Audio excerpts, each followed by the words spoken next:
Good morning, afternoon, or evening to you. Story time. Because it's story time, I would advise it to be evening when you watch this. I don't know, it just seems like that's when people tell stories. I don't know. I have no evidence to back that up, but I highly suggest you watch this in the evening nonetheless. Alright, well, this story is for the purposes of illustrating the power of the mind and imagination with a bit of well, we'll cross that bridge when we get there. Okay, so where to begin?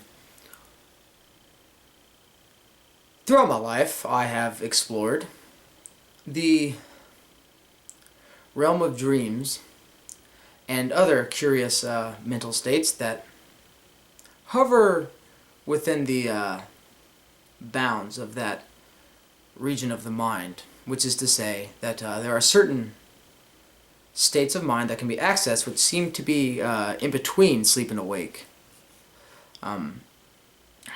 This comprises such experiences such as astral projection, sleep paralysis, out of body, but astral projection seems to be that too. I'm not really sure the difference between those.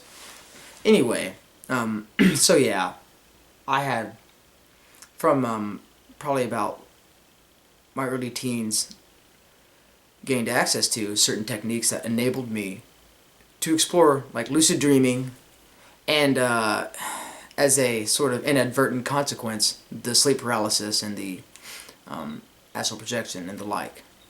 Anyway, about 6 months ago, it's a little fuzzy there. I'm pretty sure it's during my spring semester, and it's September now, so I don't know, maybe March, April. I had decided to attempt a out-of-body experience or astral projection experience for the purposes of going around my house and knocking over furniture, just to see if it would be that way when I woke up. Silly, I know. I wasn't like expecting anything to happen, just because I could, right? Why not? Why not do it? And in order to achieve this goal, I decided to sleep on the couch in the living room because I'm more susceptible to these sort of states when I'm not in my bed, when I'm in an unfamiliar place. So I did that. I went to sleep for about, actually, I slept all night, and I woke up like 6 in the morning. Nothing had happened. I got up, and this is something I've noticed I do sometimes, which helps to facilitate my goal. I was thirsty, and I drank some green tea, which has, you know, some caffeine content. And then I went outside, and the moon was really full, and I guess I remember thinking about the fact that it was like 6 in the morning, the moon was still like out, just like, it's just so bright, so bright. So like I sat out there for maybe 10-15 minutes, because it was like 6:15 when I got back inside, and I was thinking to myself, well, okay, I could stay up and maybe play some music. I've had a lot of luck playing music early in the morning, creativity-wise. Or I thought to myself, I could just go back to sleep and try again, see if maybe now I could have some sort of success. Well, I decided to go back to sleep on the couch. And sure enough, it worked. I did as I intended. I knocked over some furniture. And then my job was done, so I was going to go have some fun, you know? I'll wake up in the morning, we'll see what happens, but until then, let's see what we can do. And so I decided to go through my front door and kind of like have, like I was kind of like in a sprint. I was sprinting, and I jumped off the porch, and I started to take flight from there. As I was flying away from my house, I noticed this little girl with her mom. She's holding hands with her mom, walking away from me in the street. And I was like, as I'm starting to gain an elevation, the little girl looks at me. Her mom doesn't pay any attention. She just looks at me and she like gives me this scold, like, you know, you shouldn't be doing this right now, sort of thing. And I didn't care, so I just kept on going. There's this really vivid moment I remember where I was flying above this tree. I could see the branches and I could see the moon shining through the branches, and it's so real, so real. It was incredible. And so yeah, I went over the skyline of Edmond. I eventually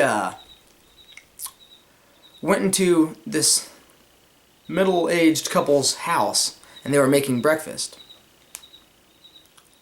The old man was grumbling about the fact that his wife had not made the breakfast he said he would like to have earlier the preceding evening. And so he's grumbling and so on and so forth.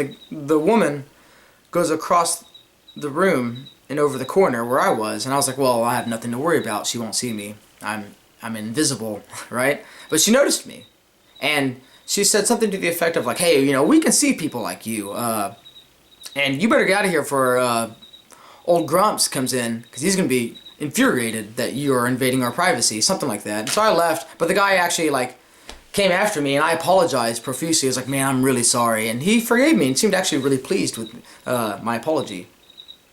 So then I left. Okay, whoop-de-doo, what's this all leading up to? Well, here it is. Finally, I decided to go into my mind, and when I did that, I saw this sort of pie chart. It was like a circular diagram.